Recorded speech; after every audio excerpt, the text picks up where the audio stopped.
Muslimin dan muslimat yang dirahmati Allah sekalian. Tuhan kata apa? Dalam bab jenayah Islam, dalam bab Tuhan kata wa ma kana lil mu'minin wala mu'minatin iza qadallahu wa rasuluhu amran an yakuna lahumul khiyaratu min amrihim.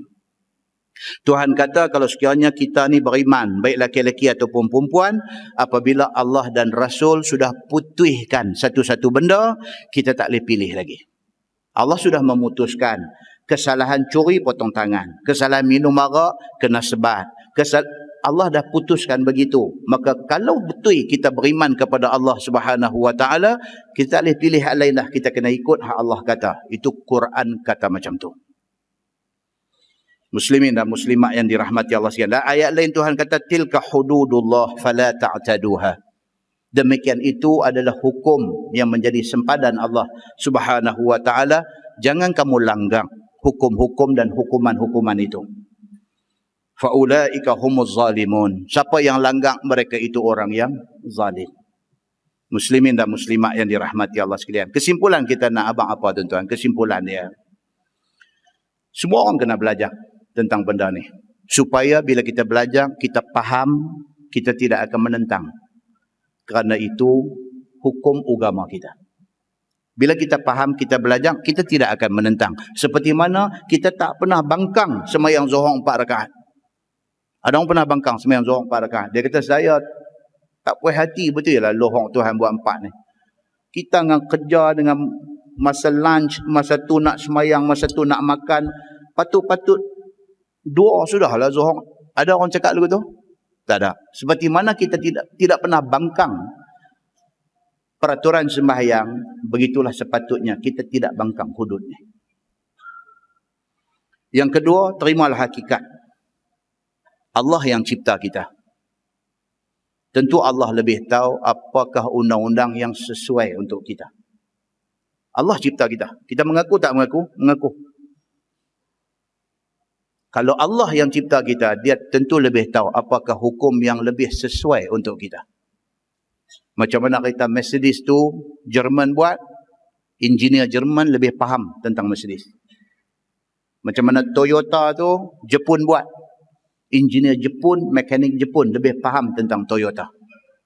Kita tak boleh pakai kereta Toyota, pergi duk baca buku manual Jerman.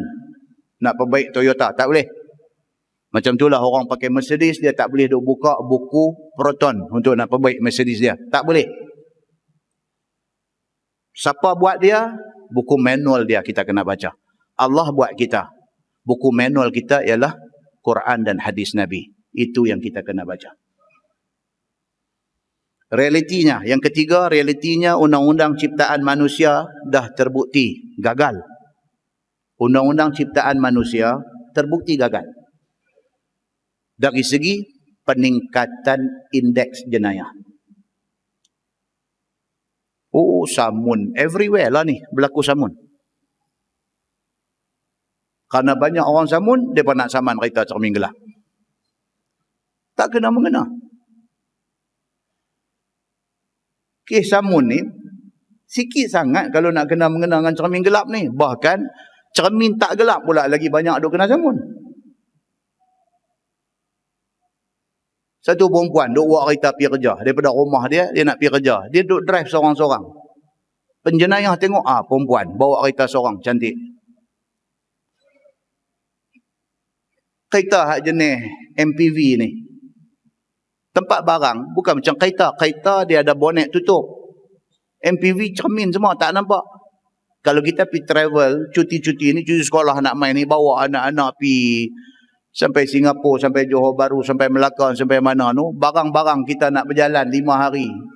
Duk ada belakang kereta, cermin. Dia pun tengok, wah cantik punya beg duk ada. Dia pun rembas cermin, angkat beg-beg tu pergi.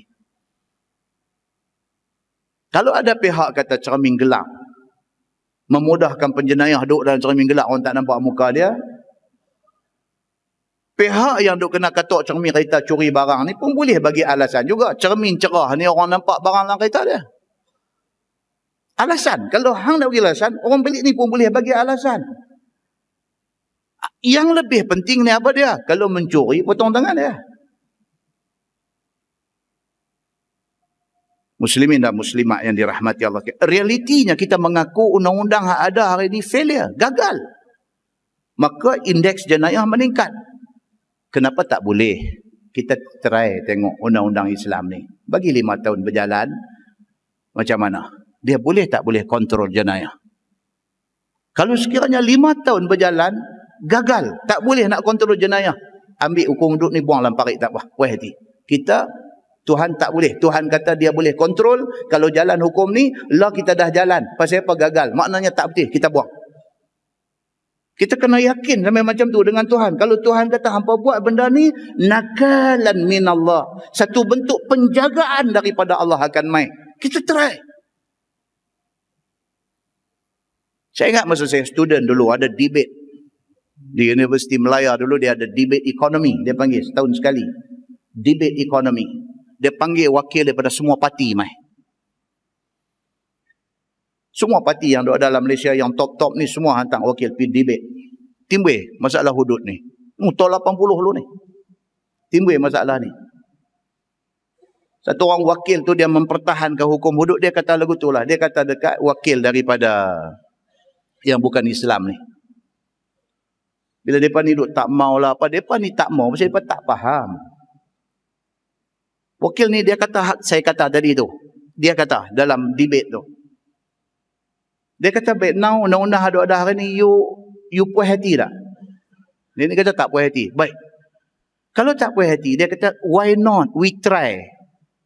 Dia kata ni, hudud ni adalah satu option yang ada dalam undang-undang. Dia kata dia kata ni, dia ni debater ni. Dia kata you are Chinese, dia kata. You ada undang-undang you kah? Dia kata tak ada. Ada Indian kah? Dia kata Indian. Okay, Indian, you agama you adakah undang-undang ni cegah jenayah apa semua? Dia kata tak ada juga. Lagi apa lagi bangsa ada dalam dewan ni? Dia kata mana satu bangsa yang agama yang dia pegang ada undang-undang cegah jenayah? Semua kata tak ada. So ni debater ni.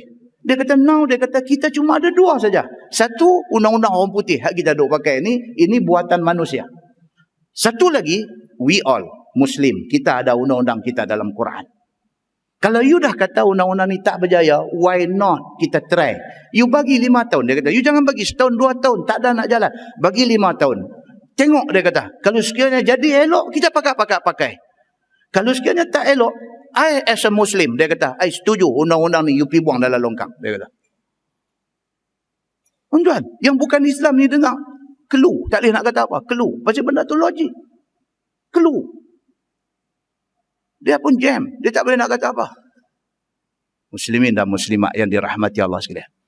Isu ni bukan isu siapa nak menang. Bukan isu kalau boleh buat, kami menang. Kalau hampa pada muka, bukan itu isu dia. Isu dia apa dia? Kita nak mencari satu alternatif yang lebih baik kepada yang gagal, yang ada ni. Itu isu dia. Buka hati, buka minda. Why not kita try? Dan undang-undang ni kalau dilaksanakan, bukan dia nak buat naya. Bukan dia nak bagi orang Islam lepas, orang bukan Islam kena. Tak. Dia nak jaga semua orang. Supaya semua orang boleh hidup dengan harmoni di dalam sebuah negara. Muslimin dan muslimat yang dirahmati Allah sekalian. So yang keempat apa dia? Semua pihak hendaklah berlapang dada. Bahkan bantu-membantu dalam nak menjayakan benda ni. Dan yang kelima, mulalah daripada sekarang ni, sit down, bincang tentang kaedah pelaksanaan dia.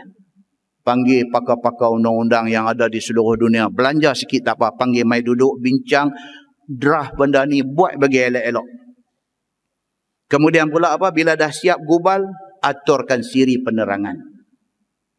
Kalau kita boleh terang tentang GST, tiap-tiap hari terang dalam TV. Kita terang hudud di dalam TV, tiap-tiap hari. Bagi semua orang faham. Tak faham, buka satu talian untuk semua orang telefon tanya. Ni saya duduk dengar semalam ni, saya tak apa nak clear tentang benda ni. Sediakan pakar untuk menjawab di talian itu. Jawab, explain, bagi terang dekat dia. Oh, dia kata selama ni I faham macam lain. That's the problem. Pasal apa? Pasal tidak ada penerangan. Tidak telus. Maka ramai orang tidak faham. Bila semua orang dah nampak kebaikan dia, insya-Allah implement setengah-setengah dulu. Jangan semua lagi. Implement hak jenis sebat-sebat punya dulu. Minum arak, sebat. Tuduh orang berzina, sebat. Orang yang berzina belum kahwin, sebat, jalan yang tu dulu untuk fasa pertama. Tengok macam mana feedback balik, tengok kesan dalam masyarakat macam mana. Bila semua orang nampak, baguslah. Bila jalan undang-undang ni, nampak benda dah jadi okey. Dia kata, why not? Kita tambah lagi. Apa lagi ada? Alhamdulillah tuan-tuan. Tak ada siapa tension, tidak ada siapa tertekan. Dan kita mendapat keredaan Allah Subhanahu wa ta'ala. Jadi negeri kita ni baldatun tayyibatun wa rabbun ghafur. Negeri kita jadi negeri yang baik, bahkan mendapat keampunan Allah Subhanahu wa ta'ala.